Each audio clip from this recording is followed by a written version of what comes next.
Aquarius, hi! Welcome to Miss the Queen PH at titingnan natin ang energies ng solar eclipse in Aries na parating sa inyo ngayong April 8 to 9, 2024. So, depende yan sa bansa na kinabibilangan nyo, tinitirahan nyo. So, for the Philippines, that is on April 9, 2024 at 2:20 a.m. So, yan ay sa madaling araw.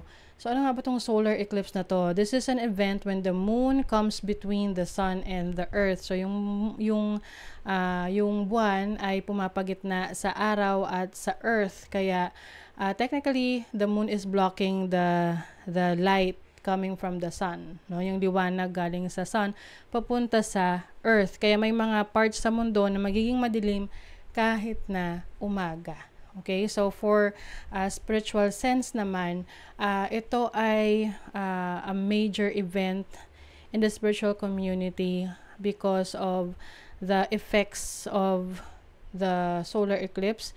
It's a bringer of change, a massive, major change sa collective. Itong solar eclipse is a new moon. So new moon is about new beginnings, new opportunities, new pathways na mag-open dahil sa isang malaking pagbabago. So, itong pagbabago na to, unexpected, unpredictable, some of you exciting to, mga hindi inaasahang kaganapan na magli-lead sa'yo sa bagong simula. Okay? So, just take whatever resonates. Depende yan sa kung anong area of life ninyo tatamaan yung solar eclipse. So, kaya importante na alam niyo yung inyong rising sign kasi sa astrology, ang reading is based on the rising sign sa mga forecast. Okay? So, this is for Aquarius rising. Pwede rin namang mag-resonate yung pwede rin namang mag-resonate yung Aquarius sun at Aquarius moon. Pero mas accurate siya sa Aquarius rising. So, kung hindi niyo pa alam kung ano yung inyong rising sign, meron tayong link sa description. Pwede nyo i-key-in yung inyong mga information doon, birth information, and then ika-calculate nun kung ano yung inyong rising sign. So, pag alam nyo na yung rising sign nyo, panoorin nyo yung videos natin dito sa ating channel kasi lahat naman naka-upload na para mas maka-resonate sa inyo. Okay? So, this reading is for Aquarius rising. For you, Aquarius, ang solar eclipse ay mangyayari sa inyong third house of communication, social media, learning, no? So, maaring marami kang mga gustong gawin during this time. Maaring meron kang interest sa pag-aaral, sa social media, having different courses to learn new skills, new knowledge, no? Some of you naman, mas magkakaroon rin kayo ng oras at panahon sa mga kapatid nyo, kung may mga kapatid kayo, or mga extended family ninyo. This can also lead to reunion, coming together for a project, or for an event na magsistrengthen ng inyong relationship and connections with other people. So, yung iba, pwedeng kung kayo ay nagbabalak na maging social media influencer or content creator, or being in the public eye, this is also a great opportunity for you to take that chance, no, to start your endeavor, to start discovering more about yourself. So, ang Chiron then is here, which is about healing. Some of you Aquarius rising will heal a relationship or a connection sa isang kapatid, lalo na kung, nagkaroon kayo ng issue together. Yung iba sa inyo, hindi na kayo nag-uusap for quite a while. So, aring ikaw yung magre-reach out sa kanya or siya yung magre-reach out sa'yo. You may also be healing your past trauma or yung iyong inner child. Ayan. Na tipong kung dati meron kang frustration or trauma sa pag-aaral mo ng bata ka, yung tipong hindi ka makapag-aral due to poverty or merong kakulangan sa resources. So, ito yung time na hinihil mo yung ganong experience and mas nagiging malawak yung understanding mo about life, lalo na ngayon na adult ka na, mature ka na, you realize na hindi pala kasi ganun kadali. Maaring may pagtanggap ka doon sa kakayanan ng mga magulang mo or ng guardians mo during that time, kaya hindi naging ganun ka-stable yung education mo nung bata ka. So, you are healing from that. Some of you naman, mga relationships or connections sa extended family, sa yung mga tito, tita, ayan, mga uncle, pareho lang yun, uncle, aunties, or even kapitbahay, no? So, yung iba sa inyo, kung meron kayong kapitbahay na nakasamaan ng loob nung nakaraan, maaring, i-release mo na yung sama ng loob mo na yan. Pwedeng physically kayo'y mag-aayos, no? O magkakapatawaran, or pwede mo naman kasing patawarin ng isang tao nang hindi sinasabi sa kanya. 'Di ba? Kasi ikaw yung nakakaramdam nung sama ng loob. So, it's up to you if you are willing to let that go para mas gumaan yung pakiramdam mo.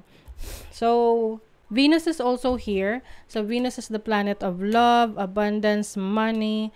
So, I see you na venturing in social media, or content creation, writing, creative writing, pwede ring e-commerce, no? So, pagbebenta online, ganyan. So, meron kang mga opportunities na i-explore, na pwede kang kumita ng pera. Yung iba naman sa inyo, pagdating sa romantic connections, possible na meron kang makilala online that will spark a potential romantic partner, no? So, just be aware lang sa mga connections na makikilala mo sa social media kasi naka-retrograde ang Mercury right now. Pwede kasing dyan ka makakakilala ng mga scammer or mga hindi naman talaga honest na tao pagdating sa kanilang pagkatao, no? The way that they communicate with you. So, Mercury is in retrograde halos buong buwan ng April hanggang April 25. Pero meron pa siyang post-shadow. So, talagang we will still feel the energies of that. Maaring meron kang mga i-reassess na interest na kung dati akala mo ginagawa mo to dahil gusto mo, yung pala dahil na-influence ka lang ng ibang tao. So, ngayon, you will realize na, okay, kaya ako to ginagawa because this is my passion, or hindi ko na to gagawin kasi hindi na ako interesado rito. So, one way or the other lang yan. And some of you, when it comes to yung mga bibitawan nating salita during this time, be very careful rin. Medyo sensitive yung mga tao during this time. May highly emotional, especially sa mga malapit sa'yo, aside from your family. Your friends, your connections, your community. So, be mindful of what you are going to post sa social media. Pwede kasing mabash yung iba sa inyo or, magkaroon ng backlash. So, be very careful as well. But this will give you an opportunity to show off or to share yung iyong abilities, yung talents mo.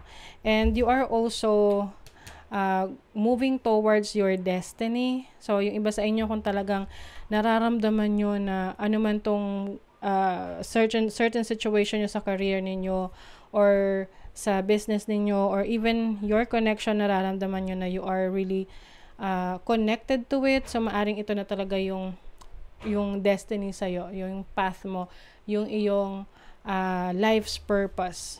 Okay, so let's see what else for Aquarius.